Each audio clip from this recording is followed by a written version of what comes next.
If you have a later model W210, specifically facelift 2000 to 2002, then running LED reverse lights requires a bit of modification to get to work without causing a bulb error. I know that 96 and 97 model year W210s can run an LED with a built-in resistor. However, I'm not sure about 98 or 99, but for sure 2000 to 2002 will require external resistors to work properly without an error. So the brand IGADM Toy has made a 1156 white LED reverse bulb for the W210 that has external resistors already pre-wired so that they're pretty much plug and play, and there's only one modification required to get these to work on the W210, and it's very simple. It does no damage to the actual car. It is just the bulb socket that we have to modify, and this part is completely replaceable if you decide to go back. And in fact, if you don't like the LEDs and want to go back to halogen, you don't even need to replace the part that we're going to modify. So this is what the bulbs look like, and they do look a little goofy having a resistor wired to them, but this does work. This will not cause an error on a late model 210. So see that the bulbs have holes in them on the side for the resistor. And here's the resistor. It looks like a 50 watt 6 ohm resistor. And this is enough for the car not to throw an error light. So this is pretty much 90% plug and play. There's only one modification required to the actual bulb socket, which I will show you in a minute. And other than that, if you don't want to drill into your car to secure the resistor, you will need some metal zip ties. So here's a pack I got for fairly cheap on Amazon. I'll link it below if you are interested in the same ones. You can use plastic zip ties as well. I have been running the plastic ones in my car for the better part of a year and they haven't had an issue. So I would say it's not required, but recommended to run the metal zip ties. All right, here is a modified bulb socket on the left and a stock one on the right. So can you even tell a difference? It's so minor.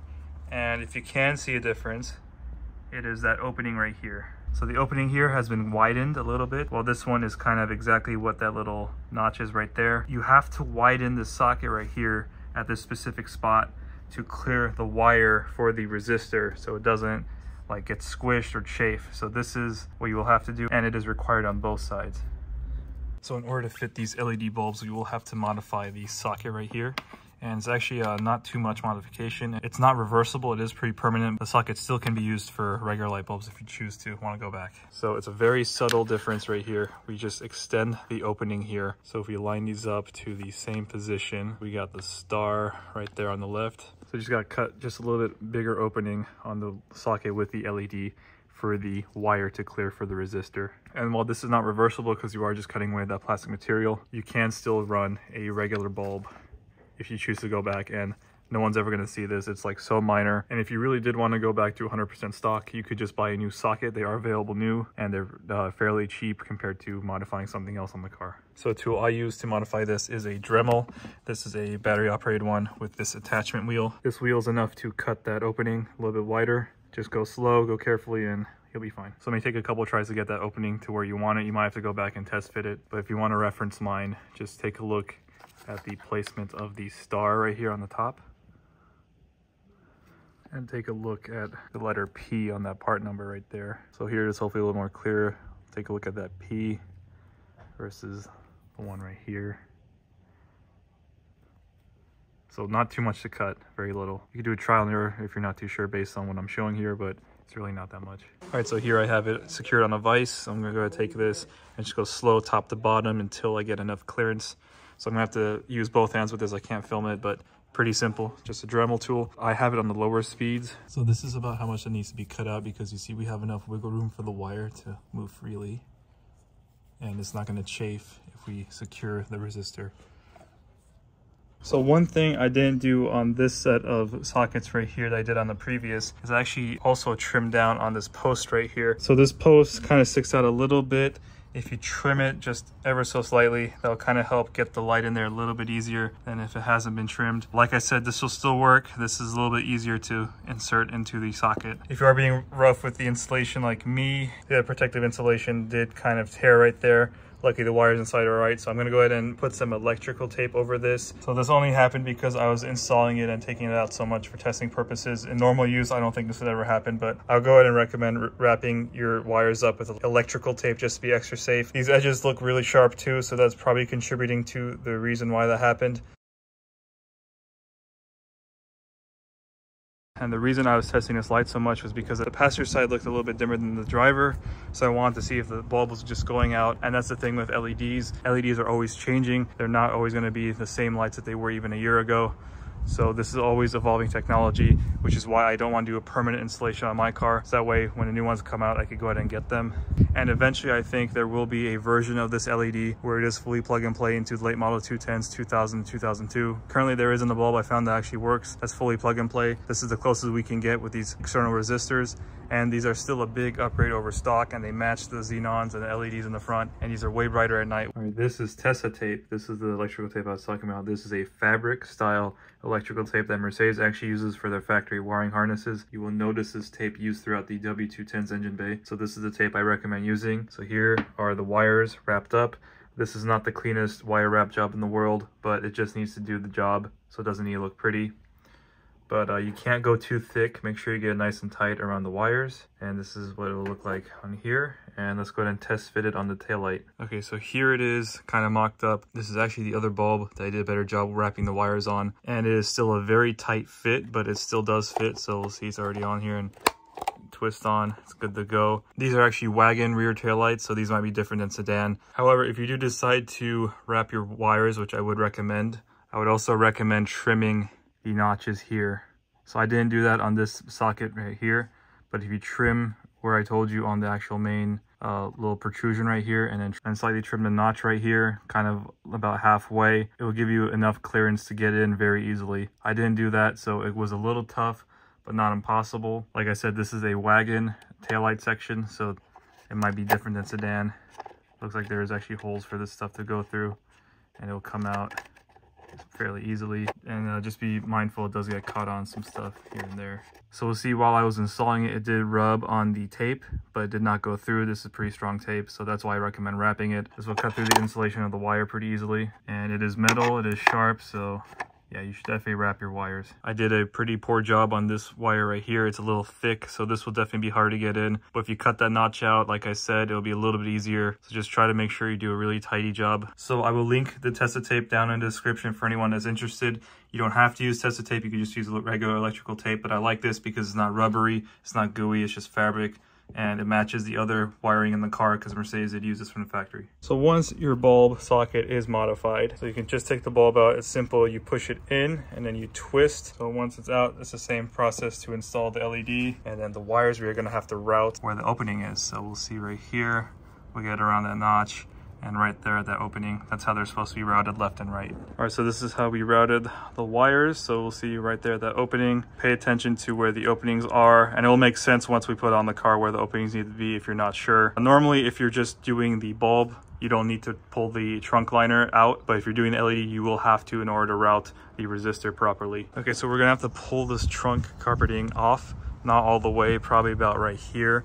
So I'm actually going to leave these on, but we'll take these off. So we'll see mine actually have kind of two different styles, which is incorrect. So I have a Phillips right there and then just a standard pop rivet. So there's a special tool that you can use to pop these out, or you can use a flathead screwdriver, which I will be using. In case someone doesn't know how these pop rivets work, you can just use a flathead, kind of pry underneath right here, get underneath right there, pry it down, and then once it's down enough, just grab it with your hand, pull it out, and then grab the flathead again, get underneath. Be really careful not to damage anything like I did there. Just get underneath and then pop it out. Really simple. Okay, so once you have all the pop rivets out, and don't forget the two up here, you can just bring the carpeting back a little bit. And that's pretty much all the room we need. So here you can see how I previously did the resistor. I have it behind this metal post right here with some plastic zip ties, which I didn't even cut. Like I said, I ran it for a year and it was fine. Be sure you locate where the reverse light is on your car. So on facelift, it's on the top right here. The pre-facelift is on the bottom. So we'll just come in here. I'm going to demonstrate on the bottom socket because I already do have the LEDs on the top. So just pretend this is the reverse for demonstration purposes. So make sure you route your wires the correct way. So this is the side of the notch it's supposed to be on. Make sure it gets as close to that as possible. And then we are going to go ahead and line it up with the socket right there. So line up those notches and we'll see that the wire does clear on that side. And then we go to the other side. There, just make sure it's not getting caught up in anything. And then once this hits flush, then we could twist. And there it is, nice and secure. And we'll take a really close look here. We'll see that we just barely have enough clearance. There's enough wiggle room so you can actually move the wire in and out as you need. And Same thing here. Because this is going to be in one spot for so long, it's probably not going to move enough to chafe. That's why I didn't tape up. Okay, so right now is a good time while it's still reversible to go ahead and test out the light. So I would say turn on your car and go ahead and put in reverse to make sure it works. And it should work. So if it doesn't, that means there's something wrong. You can address it now while we have everything apart. All right, so if we take a closer look at my previous installation I did here with the plastic zip ties, I'm actually putting the zip tie through one of these holes, which actually I kind of do like that install. It's very minimal contact with the resistor, so the likelihood of it burning and melting away is very low, and it's actually still really secure in the way I have it, because basically the only forces that it's ever going to see is downward forces like this. And we'll see, like, it's not 100% stable, but this is pretty good. So I think with the carpet up here pushing up against it, it's enough to prevent it from moving around enough to damage the wires. Of course, the metal zip tie is probably gonna be a little bit more secure, holding it down all the way.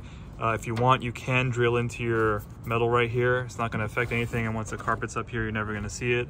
But for those that don't wanna drill, this little zip tie is enough. I used 3 little zip ties because I didn't have one that was long enough, and also that these were thin enough to fit through these small holes. So if you want, you can just drill it in there and you'll be done. And in case anyone's wondering about the condition of these wires after a long period of time, here is 1 year. So let's see, you got a little bit of marks, but none of this is actually flaking away and causing exposed wire. Same thing over here. In fact, I think this is more from just the installation. So the installation does cause it to rub it. And we'll see on these sockets, I did cut off quite a bit more than on the other ones. And I did trim the notch too. So I feel like from install, that's all the damage you're gonna get. Otherwise, in the car, will be fine. Okay, so when reinstalling the trunk carpeting, make sure you line up this little piece right here with the actual latch. It's really simple to put back on. Just put the pot rivets back on, line up everything, and you're done with the trunk. All right, here is the trunk all hooked back together, and it's really not obvious. You can kind of see right here some red wires coming from the socket, but that's so minor. In normal use, you're not going to be looking at it. And I realized that the way I showed how to install the resistors is not the most ideal. So before you get mad at me, I just showed it in a way that is fully reversible in case someone doesn't want to commit to it. Otherwise, obviously drilling it into the trunk is the best solution, but the zip ties actually do work. Like I said, I've used it for over a year. Okay, so to test out if the reverse lights work, go ahead and turn on the car. So here I'll show you the no malfunction display. So in order to test out the car is going to be running, we're going to put in reverse. We'll see, I put in reverse right there, no malfunction, and they do work. So I'm going to go ahead and show you, I do have the rear fog light disconnected, what it will look like if it had a malfunction. So if the reverse lights are not functional, or they cause an error because they're LEDs, it would go on immediately with the reverse light. So that would look like this. So I'm going to go ahead and demonstrate that by turning on the rear fog light, which I've disconnected. It would do that immediately putting into reverse. It did not do that in this instance, which means the reverse lights work. So in order to see what the reverse lights look like on the outside, I'll go ahead and put the key in position 2, car turned off, put the car in reverse, and let's go ahead and take a look. So here they are, nice and bright. This one looks a little dim. I think it's just the angle of the car in the sun. But these do make a big difference at night, which I will show you in a bit. But here they are. These are white, so they match the front xenons really nicely if you have them. If you have the LED city lights, these will match really well, make it look more modern, as well as the LED license plate lights if you have those. So great way to get your car to have matching lights. All right, here we are somewhere pretty dark. So pay attention to what's behind me. So we'll look at my rear view mirror there. It's probably really hard to see. Keep in mind my windows are tinted pretty dark, so that kind of makes it even harder to see. So now I'm going to put in reverse. See, that's actually quite a bit of a difference. This would be way more noticeable if your windows weren't tinted. So now when I take it out of reverse, pretty big difference. Before, if that was with the halogen bulbs, it would basically be like, pay attention. So right now that's the brake lights, that's off, brake lights, and reverse. So look how much brighter the reverse is. The halogens would be about as bright as the brake lights are, which is really not enough to see anything. So I'm sure it's pretty difficult to see, but pay attention to my rear view mirror in the middle right here. So go ahead, check it out. Brake lights, reverse, that's a pretty big difference right there. Look at the bushes behind my car. You kind of make out that they're bushes, and then before, just, that's a brake light alone. That's nothing. It's really hard to see. All right, here it is on the outside. So pretty bright for a 210. The 210's reverse lights are kind of more dimmed down, particularly because of these lights. They are diffused. This brings down the intensity of the light. It's still way brighter than the stock halogens. You can take a look and see how it illuminates the back of the car. Pretty big difference. I wish they were brighter. They do make brighter LEDs, but not with the pre-wired resistors. So if you know how to wire in resistors, you can actually find a better LED than this, wire it in yourself, and then you'll have better reverse lights. But for me, this was a pretty easy solution to do, fairly plug and play, so I didn't mind going this route. And the color temperature of these lights are pretty good. They're not blue at all. They're just pure white, which I like. It matches the fronts. And if you have LED license plate lights, it also matches as well. So really happy with how the back looks. And if you like matching lights, you should also do your interior. So here's my LED interior lights. Makes a big difference as well. It also makes your car a lot more noticeable at night when you're backing up, so a little extra added safety bonus. Okay, so now I've rolled down my tinted window. Let's see how big of a difference it makes. There's the brake light, reverse light off the brakes. Pretty decent difference. I'm pretty happy with the result. Like I said, you could go brighter if you know how to wire in a resistor yourself, but this one is just fairly plug and play for most people. So there you have it, LED reverse lights for W210, more specifically for the later models with the more sensitive canvas system. So for sure 96 and 97 won't require these type of external resistors. I'm not sure about 98 and 99. If you tried it and know, comment down below and let me know. And like I said, my installation is not the most ideal way to do it. It's just how I did it, and that's how I've been running for a past year, and it's been good. So your results may vary, so proceed with caution on that. Otherwise, I do think it's well worth the installation. I hope you found the video helpful, and thank you for watching.